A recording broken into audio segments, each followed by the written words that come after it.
What is up, guys and girls? Hurricane Liz here, and in this video I talk about Walmart. Is Walmart still working? Is there a brand new way to do the platform? Is it even safe to jump on Walmart? I think you're going to be shocked at the answer to this question. So I'm super fired up for this video. I hope you're fired up. Let's do this.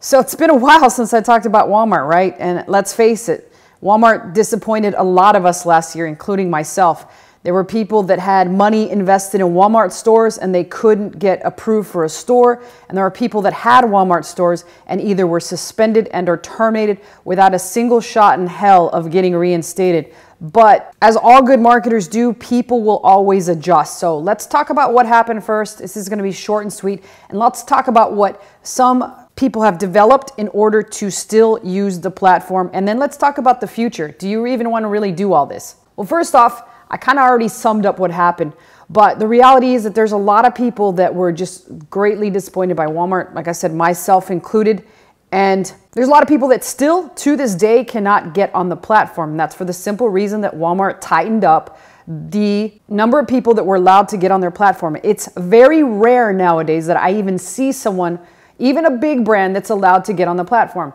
Case in point, I have a very good friend who does well over $2 million a year with a private label product that is possibly one of the hottest selling products in the craft niche.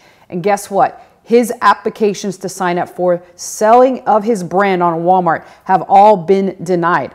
So what does that tell you about Walmart in general? Well, as I've said in the past, whoever the heck is running their online division doesn't know a damn thing about what they're doing.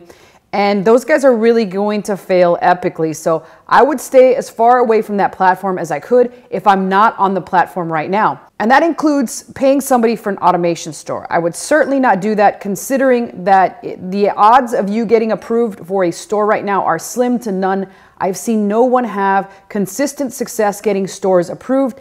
And I think that that's how it's going to be from now and into the future, unless something changes over there. And the odds of that changing right now are very slim to none, since Walmart is working on a lot of different projects to try and help them overtake Amazon. But I don't think they're going to have any success, because the number one reason that Amazon became who they are is because of the sellers. So at one point, it was very easy to get on Amazon as a seller. And in fact, they were begging people to jump on there. They were giving people 3 months free of their Amazon professional plan. And now, even though they don't give any time free, it's gotten a lot tougher to get on Amazon as a seller. But by no means are they blocking anyone from getting on there. Plus, with Amazon, their motto has always been, if you screw up once, they'll give you more tries. And there's been some cases where I've been unsuspended over 20 some times just on one stinking store, people. So Amazon really wants sellers on there, and Amazon will really take care of the sellers. Now let's talk about how some people have adjusted to be able to still sell on Walmart and to get on there.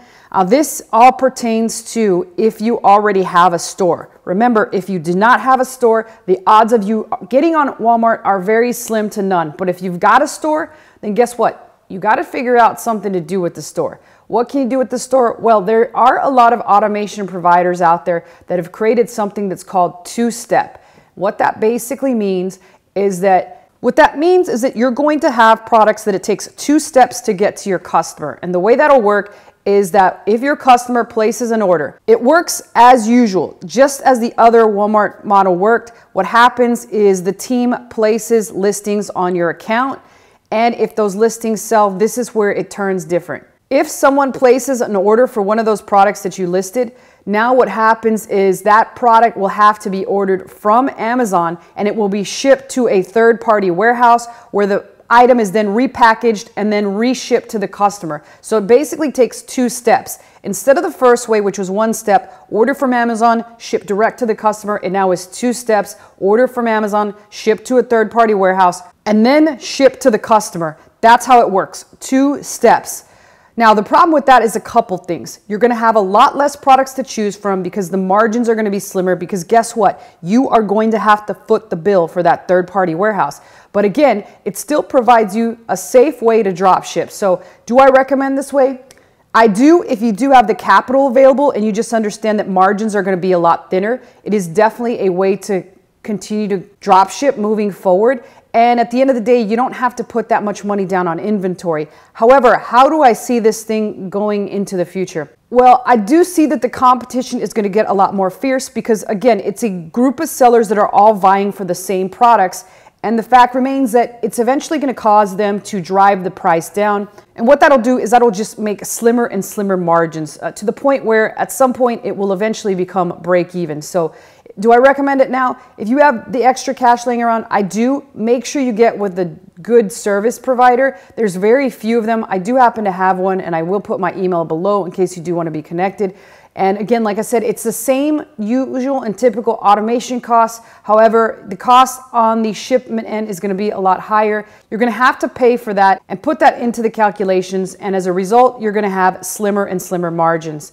So by no means do I recommend this as being a very long-term business model. It could last over the course of the next couple years. Remember, the really good service automation providers will always provide go-arounds, and they'll always figure out a way to adjust and move forward. However, there's a lot safer options for you to start, particularly if you want an e-commerce store. One such model is the Amazon FBA automation or the Amazon wholesale automation, which pretty much require you to purchase inventory. And that's really the only reason that business model will stand the test of time, because you are physically purchasing inventory, sending it into the Amazon warehouse, and Amazon is responsible for all the shipment, fulfillment, and so forth. So you're not going to get dinged on the account for anything like that. And with the drop shipping model, there are always risks that you will take.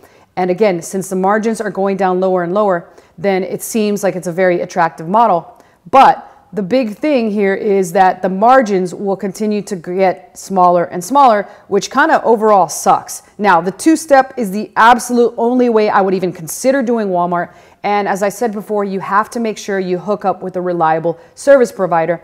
So again, if you want that hookup, go ahead and email me below. I will connect you with someone that I know that is very reliable and has been doing this for years and years. Now, I told you this was going to be short and sweet. And as promised, if you have questions in your comments, put them below. I always personally answer those, and I'll see you guys next time.